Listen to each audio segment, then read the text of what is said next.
নমস্কার বন্ধুরা, ক্রিয়েটিভ সীমা ইউটিউব চ্যানেলে আপনাদের স্বাগত।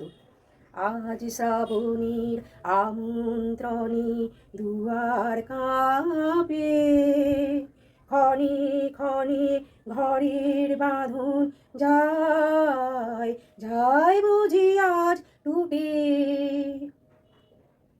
আজ শ্রাবণ মাস, আর কয়েকদিন বাদেই 22শে শ্রাবণ।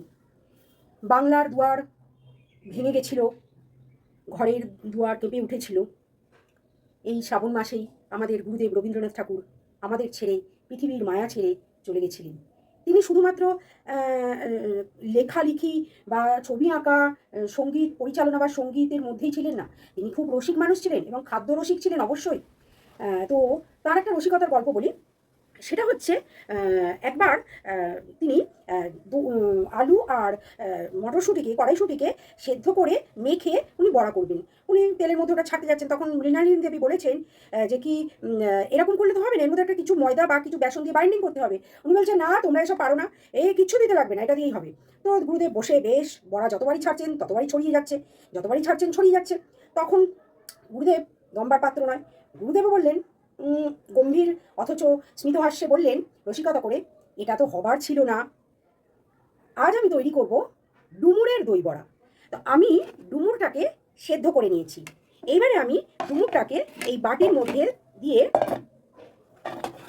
একটু বেসন, নুন, একটু মিষ্টি আর একটু আদা, বেসনটা আমি পরে দেবো, এর মধ্যে একটু আদা, একটা কাঁচা লঙ্কা আর একটু চিনি দিয়ে আমি এটাকে মিক্সির মধ্যে বেটে আনছি। এটা হাতেও দেওয়া যায়, যেহেতু কাঁচা লঙ্কাটাকে আমি পেস্ট করবো সেই জন্য আমি এটাকে মিক্সিতে পেস্ট করে ফিরে আসছি। ডুমটা আমার পেস্ট করা হয়ে গেছে, আমি এটা বাটির মধ্যে ঢেলে নিলাম। এরপরে আমি গ্রিন চাটনি করে ফিরে আসছি। গ্রিন চাটনির জন্য আমি এতটা, এক মুঠো মতন ধনে পাতা মিক্সিতে নিয়ে নিলাম, আর অল্প কিছুটা পুদিনা পাতা নিয়ে নিলাম। আর আমার যেহেতু জিনিসটা কম, তাই আমি এই লঙ্কাগুলো খুব একটা ঝাল নয়, তাই আমি একটা লঙ্কা দিলাম, আর 1 কোয়া রসুন দিলাম, আর এইটুকুনি আদা দিলাম, এই ছোটো ছোটো 2 টুকরো আদা দিলাম, দিয়ে আমি এটাকে পেস্ট করে নিয়ে ফিরে আসছি। গ্রিন চাটনি তৈরি। আমি গ্রিন চাটনিটা এই প্লেটে নিয়ে নিলাম। এর মধ্যে আমি পরিমাণ অনুযায়ী লেবুর রস দেবো, পাতি লেবুর রস দেবো, আর একটুখানি চিনি দেবো, একটু মিষ্টি মিষ্টি হবে। চিনি অবশ্য না দিলেও হয়, আমি এই পাতিলেবুর হাফ দেবো, কেন যেহেতু এতে একটা তেঁতুলের চাটনি পড়বে, সেটাও টক। আর এইতে যদি আরও পাতিলেবু দিই তাহলে আরও বেশি টক হয়ে যাবে, যার জন্যে অল্প পাতিলেবু দিলাম। আমি টক দইটাকে দুটো ভাগ করব। একটাতে আমি বড়াটাকে ডুবিয়ে একটু ওর ভেতর দইটা ঢুকতে দেবো, আর একটা ভাগে আমি উপর থেকে একটু দই ছড়িয়ে দেবো। তাই জন্য আমি আমার পরিমাণটাও কম রয়েছে। আমি এর মধ্যে একটু নুন দেবো, চিনি দেবো, আর কিছু দেবো না। দিয়ে আমি এটাকে ভালো করে ফেটিয়ে একটু জল দিয়ে, যাতে বড়াগুলোর ভেতরে জল টক দইয়ের এটা ঢোকে, সেরকম করে রাখছি। আমি এই যে দইটা ভেজানোর জন্য এই এরকম পাতলা করেছি, বড়াটা এর মধ্যে ভেজাবো। আর যে দইটা আমি ওপর থেকে দেবো এটা ঘন রয়েছে, তো আমি এর মধ্যে একটুখানি ভাজা জিরে গুঁড়ো দেবো। এর মধ্যে আমি নুন আর পরিমাণ মতো মিষ্টি দিয়েছি, আর দেবো চাট মশলা। চাট মশলা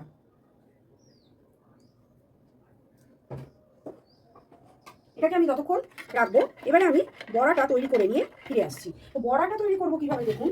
আমি তো এটাকে মেখেছিলাম, আর আমার এই যে তেঁতুলের চাটনি, এটাও আমার যেরকম সিম্পল ঘরে তেঁতুলের চাটনি হয় ওরকম। আমি বড়াটাকে বেসন দিয়ে মাখবো, ডুমুরটাকে আমি বেসন দিয়ে মাখবো।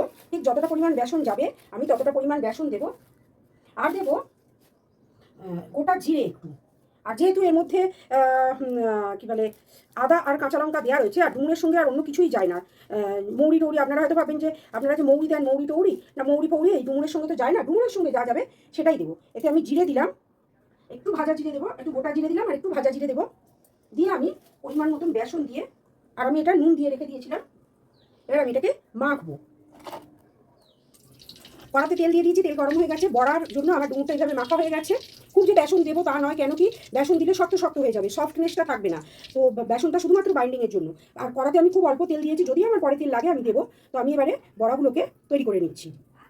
আমি একটু চ্যাপটা চ্যাপটা করছি।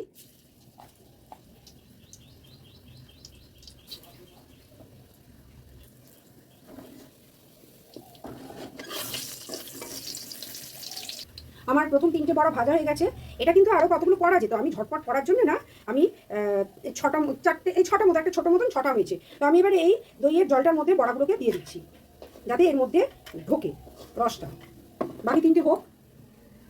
বাকি 3টে বড়াও হয়ে গেছে, আমি গ্যাস অফ করে দিলাম। এবারে এই 3টে বড়াও আমি এই দইয়ের মধ্যে দিয়ে নেব। নিয়ে এটা কিন্তু দইয়ের মধ্যে অনেকক্ষণ ভিজিয়ে রাখার কথা, আমি জাস্ট আপনাদের দেখাবো বলে গার্নিশিং সমেত সেই জন্য তুলে নিচ্ছি, কিন্তু পরে আমি এটাকে দইয়ের মধ্যে ভিজিয়ে রাখবো। আমি প্রথমে যে বড়াগুলো করেছিলাম সেইগুলো আমি এই প্ল্যাটারে তুলে নিলাম, আর পরের বড়াগুলো আমি ভিজতে দিয়েছি। এবারে আমি এই যে দইটা রেখেছিলাম, এই দইটা আমি এর ওপর থেকে দিয়ে দেবো। আমার পরিমাণটা দইয়ের কম বলে, নাহলে আরেকটু দই হলে ভালো হতো। আর আমি তো বন্ধুরা বলেইছি যে কি আমার ঘরে থাকা জিনিস দিয়ে আমি করি, আর আমার এই রান্না করতে, বিভিন্ন রকম রান্না নিয়ে ভাবতে ভালো লাগে, এতে আমি এটা আমার প্যাশন। তো এইবারে আমি এর মধ্যে একটু তেঁতুলের চাটনি দেব।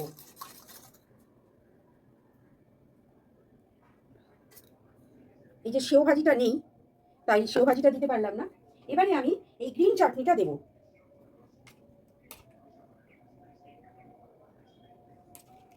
জলটা রেখে দিয়েছি জাস্ট এটা ভেজার জন্যে, এটা ভিজে গেলে তাহলে আমি এই জলটা আর রাখতাম না, দইয়ের যে জলটা এটা আমি রাখতাম না। এইবারে আমি ওপর থেকে একটু ভাজা জিরে গুঁড়ো ছড়িয়ে দেবো, তাতে টেস্টটা আসবে।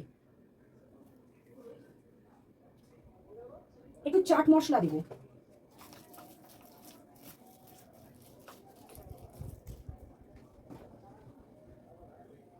এখন তো বর্ষাকাল বলেইছি যে কি এখন সব জমে যাচ্ছে মশলাগুলো। আর আমি যেটা দেবো একটু টমেটো সস। এটা এই দই জলটা কিন্তু টেনে যাবে, কেন কি এটা বড়াটা যখন টেনে নেবে তখন কিন্তু জলটা টেনে যাবে। একটু সেও ভাজি থাকলে, মানে যে ঝুড়ি ভাজা থাকলে আমি তাহলে এর মধ্যে দিতে পারতাম। তো আমার তৈরি হয়ে গেল। আর উপর থেকে একটুখানি ধনে পাতা ছড়িয়ে দিই, তাহলে দেখতে সুন্দর লাগবে। বলেছি আমরা নিজেরা সাজি, খাবারটাকে একটু সাজালে ভালো লাগে দেখতে। বন্ধুরা, আমার এই অভিনব রেসিপিটা আপনাদের কেমন লাগলো? তৈরি করে তো খাবেন, না হলে তো আপনারা আমাকে জানাতে পারবেন না যে কেমন লাগলো।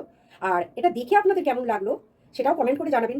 অবশ্যই বেশি বেশি করে শেয়ার করবেন, লাইক করবেন, সাবস্ক্রাইব করতে বলবেন যাদের শেয়ার করবেন। আপনারা তো সাবস্ক্রাইব করে রেখেছেনই।